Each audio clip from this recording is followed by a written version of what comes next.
En gros, Démocrite était peinard en soirée avec des potes dans une taverne grecque vers l'an -440 quand il leur dit: «Eh les gars, vous voyez ce saucisson là? Imaginez que je le coupe en deux, que je prenne la moitié et que je la coupe en deux, et puis que je prenne encore une moitié et que je la coupe en deux, et je continue comme ça encore et encore.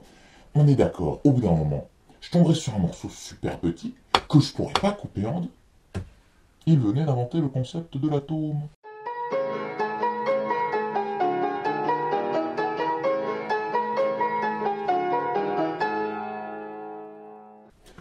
Les atomes sont des particules d'une taille infime, qui sont les briques de toute la matière, vivante ou non. Les chiffres qui se rapportent à eux sont d'ailleurs si gigantesques ou si minuscules que l'être humain est incapable de s'en faire la moindre idée.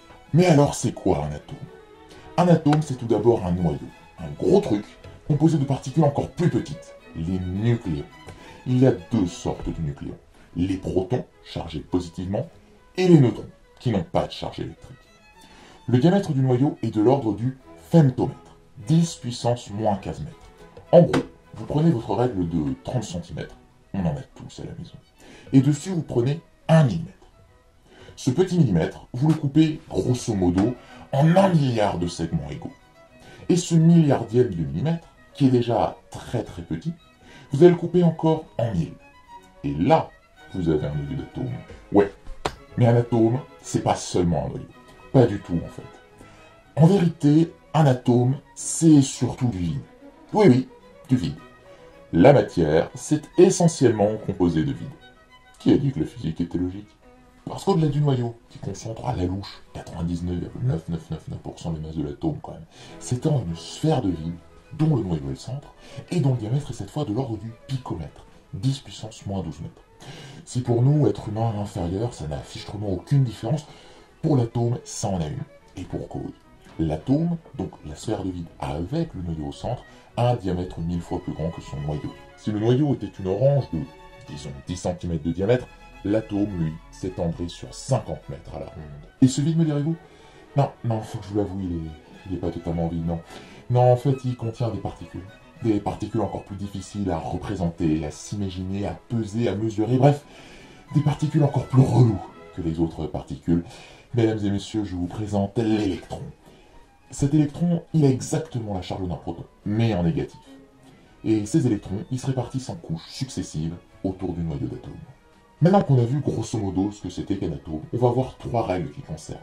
Premièrement, un atome, c'est électriquement neutre. C'est-à-dire qu'il faut autant de charges positives que de charges négatives. En gros, autant de protons dans le noyau que d'électrons dans l'atome. Un proton dans le noyau, un électron dans l'atome. 12 protons dans le noyau, 12 électrons dans l'atome, etc., etc. Deuxièmement, pour qualifier un atome, on utilise Z, le numéro atomique. Z, il définit le nombre de protons dans le noyau, et il est très important, puisque c'est le nombre de protons qui détermine l'atome. Un proton, c'est l'hydrogène, 6, c'est le carbone, 8, l'oxygène. Vous changez le nombre de protons, vous changez la nature de l'atome. Troisièmement, on utilise un autre nombre, A, le nombre de masse.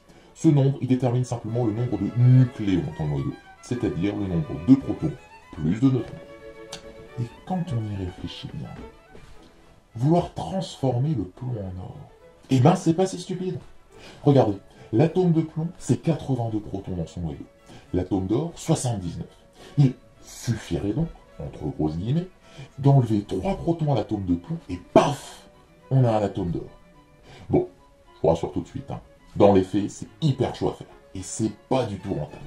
Mais retenez qu'on peut le faire, et ça, c'est hyper classe. Et là, maintenant, vous avez l'essentiel. En bref.